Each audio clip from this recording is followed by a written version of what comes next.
നിലവിൽ ഗവൺമെൻറ് 10 വർഷക്കാലം കൊണ്ട് LDFിൻ്റെ ഗവൺമെൻറ് KSRTC ജീവനക്കാരെ സംബന്ധിച്ചിടത്തോളം പെൻഷൻകാരെ സംബന്ധിച്ചിടത്തോളം പെൻഷൻ പരിഷ്കരിച്ചില്ല. ക്ഷാമബത്തയിൽ കുടിശ്ശികയുണ്ട്, റിട്ടയർമെൻറ്റ് ആനുകൂല്യങ്ങളിൽ കുടിശ്ശികയുണ്ട്, PF എഴുതി കൊടുത്താൽ കൃത്യസമയത്ത് കിട്ടുന്നില്ല. ഇങ്ങനെ ധാരാളം പ്രാരബ്ധങ്ങൾ KSRTC ഈ 10 വർഷക്കാലം LDFിൻ്റെ കാലത്തുണ്ടായിരുന്നു.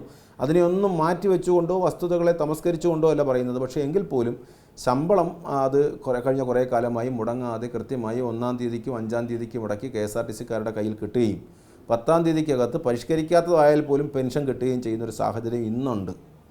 ആ സാഹചര്യം അട്ടിമറിക്കപ്പെടുന്ന ഒരു സാഹചര്യത്തിലേക്ക് പോയി കഴിഞ്ഞാൽ സ്വാഭാവികമായി സർക്കാർ തരുന്ന ധനസഹായത്തിൽ കുറവുണ്ടായി കഴിയുമ്പോൾ പെൻഷൻ കൊടുക്കാതെയും ശമ്പളം കൊടുക്കാനും പറ്റാത്ത സാഹചര്യം വരും. മാനേജ്മെൻറ്റിനെ സംബന്ധിച്ചിടത്തോളം പുറത്തുനിന്ന് കടം എടുക്കാൻ പറ്റില്ല. നിലവിൽ സ്റ്റേറ്റ് ബാങ്ക് ഓഫ് ഇന്ത്യയുമായി ബന്ധപ്പെട്ട് വച്ചിരിക്കുന്ന റിസർവ് ബാങ്ക് അംഗീകരിച്ച കൺസോർഷ്യത്തിൽ പറയുന്നത് പുറത്തുനിന്ന് കടം വാങ്ങാൻ പാടില്ല. ഇനിയൊരു സഹകരണ സ്ഥാപനത്തിൽ നിന്നോ സാമ്പത്തിക ഇടപാട് നടത്താൻ മറ്റൊരിടത്തുനിന്ന് പാടില്ല എന്ന സാഹചര്യം നമ്മുടെ മുമ്പിൽ നിൽക്കുമ്പോൾ കടം വാങ്ങാൻ പണം സാഹചര്യമില്ലാതെ നിയമമില്ലാതെ വരുമ്പോഴത്തേക്കും സ്വാഭാവികമായി ജീവനക്കാരുടെ ആനുകൂല്യങ്ങളിൽ ആദ്യം കൈവയ്ക്കും, ശമ്പളത്തിൽ ആദ്യം മുടക്കം വരും, പിന്നെ പെൻഷൻകാരുടെ പെൻഷനിൽ മുടക്കം വരും.